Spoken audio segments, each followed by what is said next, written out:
I knew all along that this was some form of a marketing ploy. And what do you know? Be sure to drink your Ovaltine. No, be sure to drink your Hennessey. What are your thoughts on LeBron? Just the master marketer, but at this point, he's got to be a troll. I appreciate him leaning into the bit. Like, I like the idea of doing the decision too. It can't be a Hennessey ad deal, like a marketing campaign for Hennessey. Like, I'd rather see famously J.R. Smith do that. He owns Hennessey. LeBron James doesn't drink Hennessey, first off. And then what's next, Chuck? When he's 50, he does Decision 3 and signs with Nugenics. Him and Frank Thomas are starting to do commercials. Like, it just, I didn't like the execution of the idea at all. It wasn't very funny. Like, I thought they could have added more humor into it if they're going to do a Hennessey deal. It just was way too big of a moment to have a Hennessey marketing campaign. I just think he blew it there. I think if he did something else, I don't know, announce some other big move that he was making, not necessarily basketball wise, it would have been interesting, but a Hennessey marketing deal, come on. Space Jam 3 would have sufficed for us, but yeah, sure. Hennessey, what are you thinking, Bron? Now, he's still got game. As a Bron hater and you as a Bron aficionado, we have different thoughts on how we feel about him as a player. I mean, both of us respect him. He's obviously one of the best to ever do it. But his antics now, I mean, from, not wanting to recite words from the Malcolm X book or favorite parts of that book or lessons or whatever. And then there was another one where he basically was talking about a European soccer team and acting like he knew what he was talking about. And they were just kind of grilling him. And he refuses to give actually any substance that makes it look like he knows what he's talking about during some of these interviews.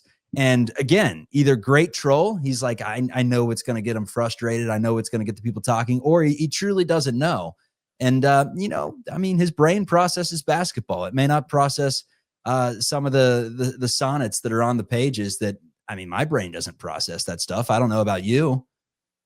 Well, he's been famously shown reading The Godfather, and he's on page 1 every time. Like, I just, from a logistics or from an optics standpoint. They asked him what his favorite line was, and he's like, there's just too many. Why don't you pick one? It's like, just give one. Like, I've never even seen The Godfather. Is it Say Hello to My Little Friend? Is that The Godfather?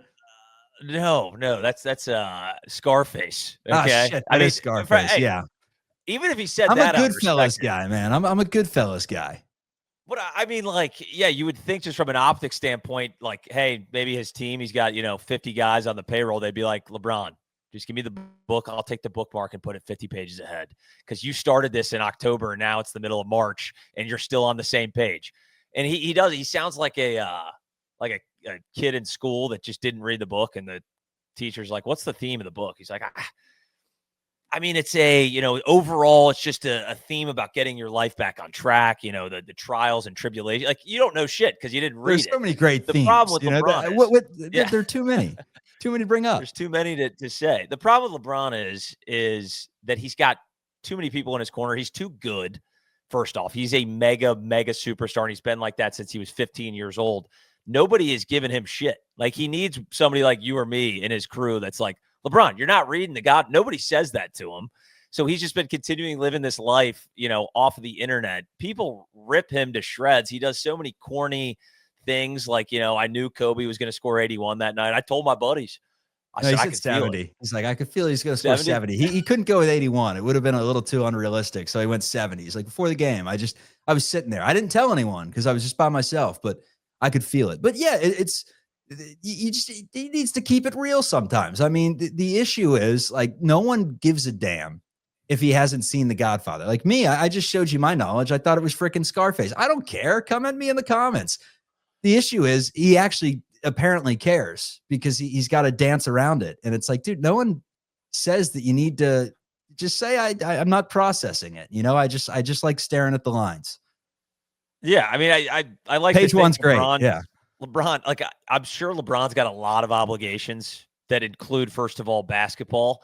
I barely have time to get in a book, and I'm trying to read more just for the commenters. And you don't do shit. More. You're on the show with me. I don't do it. I don't do a damn thing. There's no way LeBron has the time in his day to be like, all right, I'm going to sit down and read The Godfather. Like, it's okay. That's okay, man. Like, you could do that when you retire. He's not reading books. I don't think that he's sitting there, a big literary guy. I really don't. He could prove me wrong, but give me a theme of one book you're reading. Just one. Lakers or Clippers to tee up a little basketball, because it's what we do on this show. Who do you like between the two teams in LA better, Clippers or Lakers? Geniuses or jackasses when it comes to what the Clippers have done, signing Beal and Brook Lopez and basically bringing in a nursing home? They certainly have. I still like the Clippers. I'm on the record.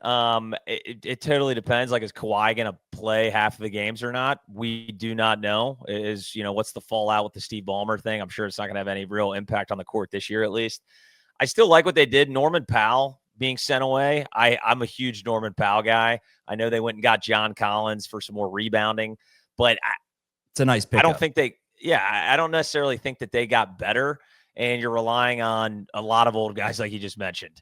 But on the flip side, the Lakers, we saw their issues on the defensive side, but I'm still going to lean Lakers. When you got Luka Doncic, I think that he can fill up a lot of gaps just by being on the court, and he can put up God knows how many points. And like I said, I think he's my personal favorite to win MVP this season. So I'm still going to go with the Lakers because how old is Luka? I mean, he's still completely in his prime, and everybody on the Clippers right now, I would say, is well past their prime.